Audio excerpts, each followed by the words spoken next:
Au nom du Père et du Fils et du Saint-Esprit. Amen. Bien-aimés dans le Seigneur, bonjour.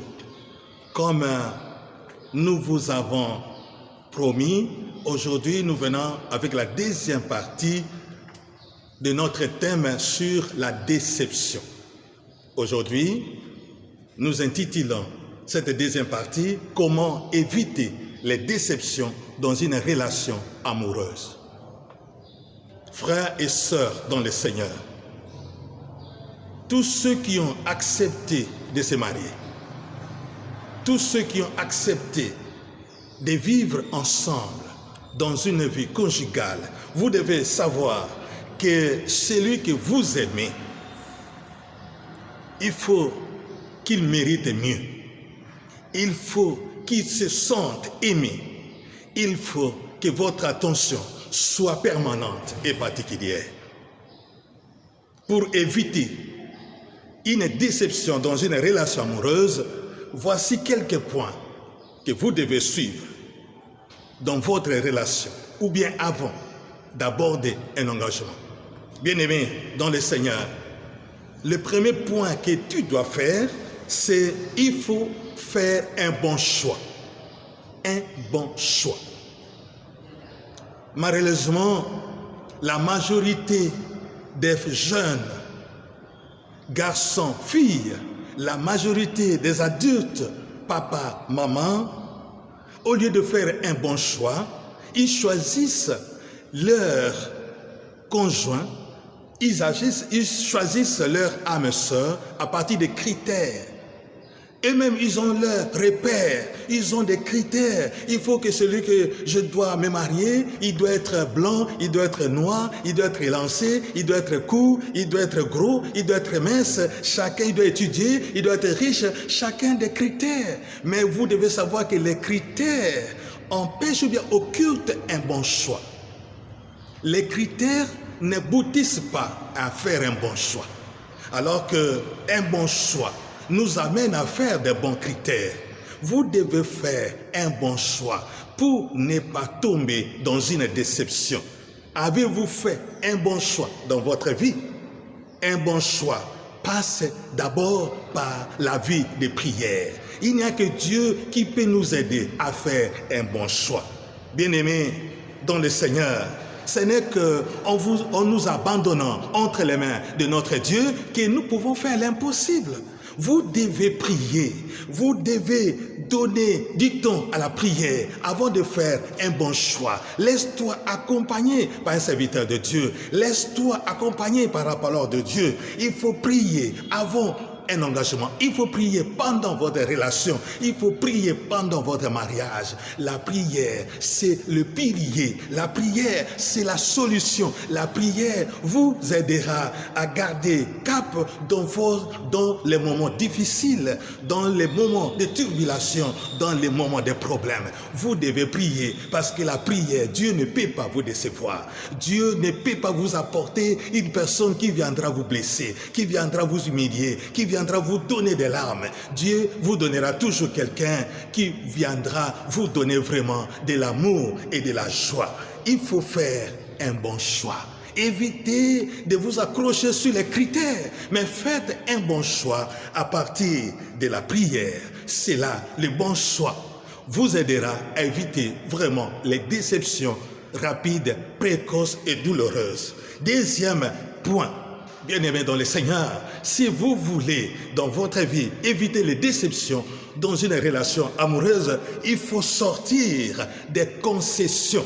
Bien-aimés dans le Seigneur, vous devez aimer sans réserve. Il faut sortir des concessions. Moi, je n'aime pas ça. Il ne faut pas faire ça. Il ne faut pas toucher ici. Il ne faut pas faire ça. Il ne faut pas faire ça. Il faut sortir des concessions. Quand vous aimez quelqu'un, vous devez l'aimer sans réserve. Bien-aimé dans le Seigneur, il faut l'aimer sans réserve. Et vous allez voir que l'amour appelle l'amour. Et vous allez vous aimer dans la vérité et dans la sincérité dans le Seigneur. Parce que la prière est votre fondement et Dieu viendra vous soutenir dans votre démarche et dans votre engagement. Troisième point, si vous voulez que votre relation ne tombe pas dans une rupture, il faut faire un discernement. Il faut avoir un esprit de discernement. La majorité ne savent pas discerner le bien et le mal. Le monde inondé par les publicités embrouille la majorité des temps le vrai discernement. Un esprit de discernement. Nous devons discerner. Vous devez distinguer le bien et le mal. Une véritable âme sœur, on ne la ramasse pas sur la route.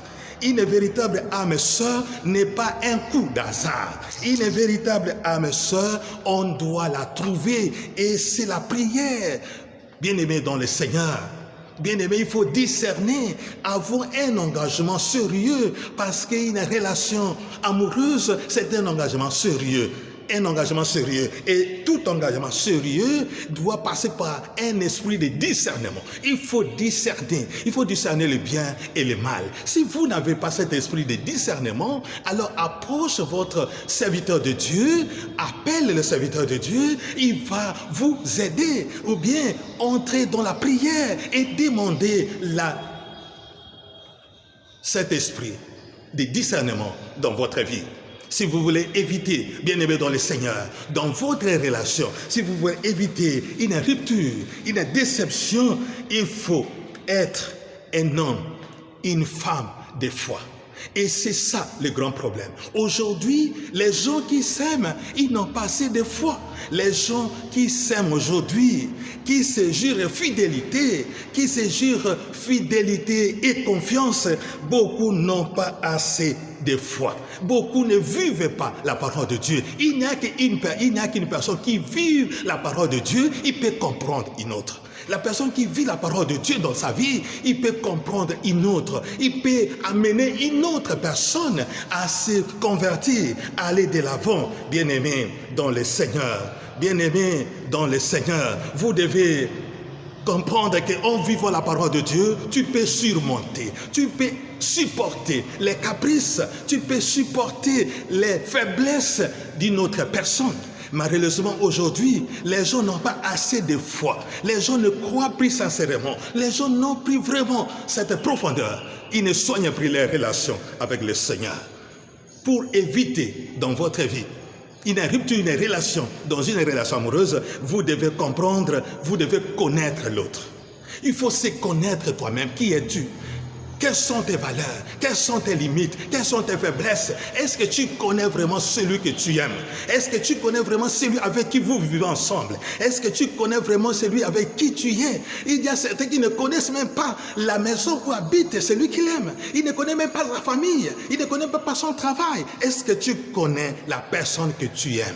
Est-ce que il est qui? Il est qui? Quelles sont ses limites? Quelles sont ses couleurs? Quelles sont ses valeurs? Quels sont ses parfums? Quelles sont les fleurs qu'il aime? Quelles sont les couleurs qu'il aime dans sa vie? Est-ce que tu le connais? Est-ce que tu connais ses limites? Est-ce que tu connais comment il se met en colère? Est-ce que tu connais comment le calmer? Est-ce que tu connais comment le mettre à l'aise dans sa vie? Est-ce que tu connais celui que tu aimes? Tu connais ses défauts? Tu connais ses qualités? Tu dois connaître la personne. Tu dois te connaître toi-même. Parce que si tu connais la personne, tu vas dire que la personne que j'aime n'aime pas ça, n'aime pas ça, n'aime pas ça. Je ne peux pas faire ça parce que je vais le blesser. Je ne peux pas faire ça parce qu'il sera irrité. Je ne peux pas irriter. Il ne peut pas faire ça parce qu'il sera en colère. Je ne peux pas faire ça parce qu'il sera mal à l'aise. Je ne peux pas faire ça parce qu'il sera mécontent. Il ne faut pas, bien-aimé dans le Seigneur, aimer quelqu'un que tu ne connais pas. Il faut aimer quelqu'un que tu connais. Il faut que toi-même, tu te connaisses toi-même. Bien-aimé dans le Seigneur, si vous voulez que votre relation n'aboutisse pas dans une déception, il faut pardonner. Il faut pardonner, bien-aimé dans le Seigneur. Pardonner, c'est accepter. Accepter de continuer malgré les blessures, malgré les difficultés, malgré les problèmes. Il faut, dans ta vie, pardonner. Il y a beaucoup de gens qui ne savent pas pardonner, mais ils savent seulement dramatiser les problèmes. Ils savent seulement augmenter les choses. Ils savent seulement faire du mal. Et pourquoi vous devez dramatiser les choses que toi-même tu peux maîtriser, que tu peux surmonter, que tu peux pardonner? Il faut pardonner à l'autre. Il faut lui donner encore la chance de continuer. Il a besoin de toi, malgré ses défauts, malgré ses faiblesses, peut-être l'orgueil de l'homme, peut-être les caprices d'une femme, mais tu dois dans ta vie, tu dois pardonner. Il faut pardonner. Et parce que en pardonnant, tu l'acceptes comme il est. Il faut accepter l'autre. Et c'est ça le plus grand problème. C'est ça le plus grand problème. Est-ce que tu vas accepter même dans la fidélité? Tu dois accepter celui que tu aimes. Et le plus grand problème, c'est parce qu'aujourd'hui, on ne veut pas accepter. Il faut accepter, bien-aimé, dans le Seigneur. Parce qu'en acceptant, on accepte aussi à être patient. Bien-aimé, parce que celui qui est patient, il évite d'agresser, il évite de blesser, il évite de faire mal. Il veut être patient, attendre. Il dit peut-être il va changer. Puisque je suis avec Dieu, je le mets dans la prière, je suis sûr que Dieu va le changer. Le plus grand problème aujourd'hui, c'est parce que nous voulons changer ce que nous aimons. Mais vous avez quel pouvoir de changer une autre personne? Est-ce que toi, tu as le pouvoir de changer le cœur d'une personne? Même si vous dormez ensemble, tu ne peux pas entrer dans ses pensées. Tu ne peux pas entrer dans son cœur. Il n'y a que Dieu qui change les gens. Alors, tu dois prier. Il faut être patient. Il faut attendre que Dieu puisse les changer. Bien-aimés, dans le Seigneur, vous devez, dans votre vie, il faut être sincère. Ou pour éviter une rupture dans votre relation, soyez sincère, soyez franc, être vrai. Il faut éviter les mensonges, parler de tout et de rien. Et pourtant, la majorité des relations sont fondées sur les mensonges.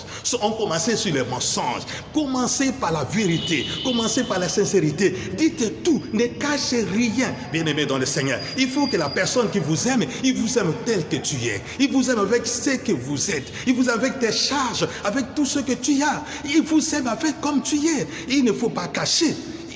Il faut être sincère dans votre relation. Et votre sincérité va vous sauver, bien-aimés dans le Seigneur. Il faut être fidèle et chaste. L'infidélité est condamnable et honteuse. Bien-aimés dans le Seigneur, Dieu a créé un homme et une femme. Il veut que les deux puissent vivre ensemble. L'homme quitte ses parents, la femme quitte ses parents et les deux sont ensemble, bien-aimés. Mais Dieu a créé un homme et une femme. Vous devez vivre dans la fidélité. L'infidélité est la cause de beaucoup de divorces. L'infidélité est la cause de beaucoup de déceptions et de séparations. Mais pourquoi tu es infidèle?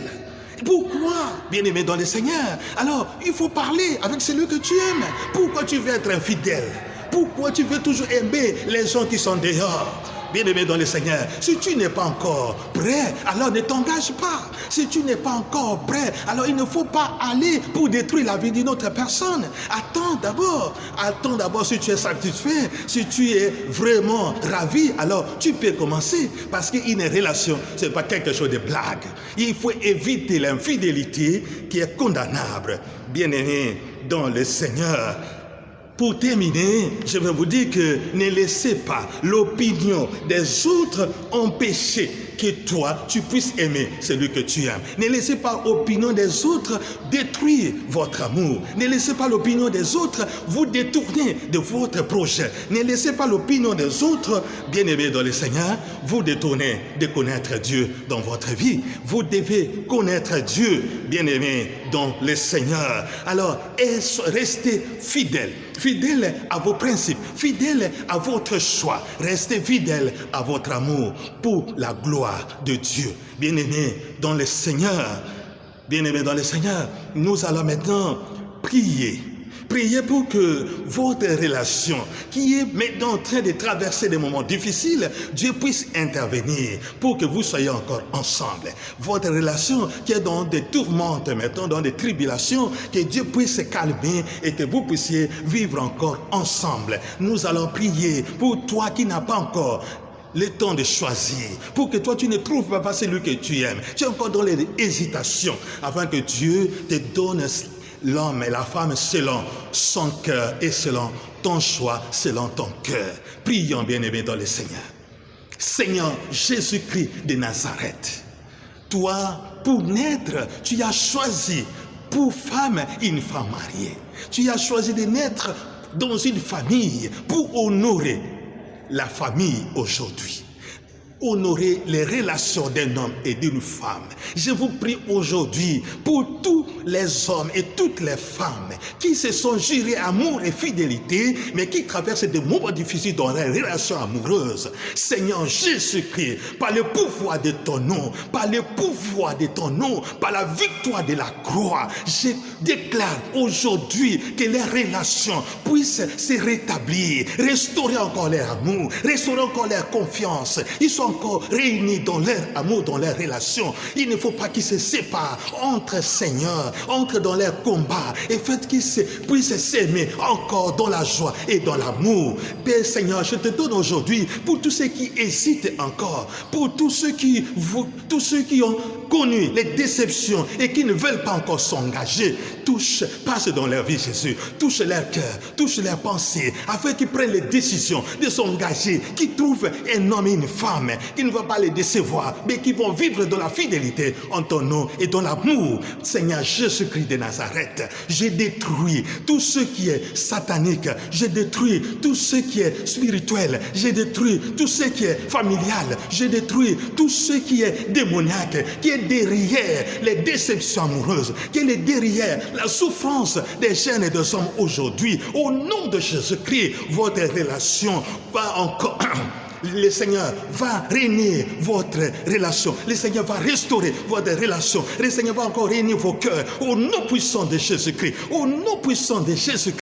Au nom puissant de Jésus-Christ. Au nom de Jésus-Christ. Que tous ceux qui sont séparés, que le Seigneur touche votre cœur afin que vous puissiez encore vous mettre ensemble. Toi, démon de célibat, sors dans la vie des enfants de Dieu avec tes colères, avec tes manigances, avec tes problèmes. Allez, sors dans leur vie. Allez, sors dans leur vie. Au nom puissant de Jésus-Christ, tout démon de déception, de célibat, qui ne veulent pas que ces enfants de Dieu puissent se marier, se remarier. Allez, sors au nom puissant de Jésus-Christ, démon de célibat. Allez, sors de ces corps. Allez, sors dans la vie de l'enfant de Dieu. Au nom puissant de Jésus-Christ, que le Seigneur te donne la joie d'aimer, que le Seigneur te donne la joie de vivre ensemble, que le Seigneur soit dans votre mariage, dans votre relation, dans la vie, dans les difficultés, dans les souffrances, dans le bonheur, dans la richesse, au nom puissant de Jésus-Christ de Nazareth. Quand vous avez commencé jusqu'à votre mort, vous serez ensemble. Au nom de Jésus-Christ, que la victoire de la croix vienne vous soutenir, que Jésus-Christ de Nazareth, au nom puissant de Jésus, il vous bénisse là où vous êtes, il bénisse votre relation, au nom puissant de Jésus-Christ. Que ceux qui sont partis reviennent, que ceux que tu aimes encore reviennent, que ceux qui pensent à toi t'appellent, au nom puissant de Jésus-Christ de Nazareth. Que le Seigneur enlève tous ceux qui se mettent entre toi et les gens que tu aimes, au nom puissant de Jésus-Christ de Nazareth. Que Dieu Tout-Puissant te donne vraiment un amour pour toi et pour sa gloire, au nom de Jésus-Christ. Amen.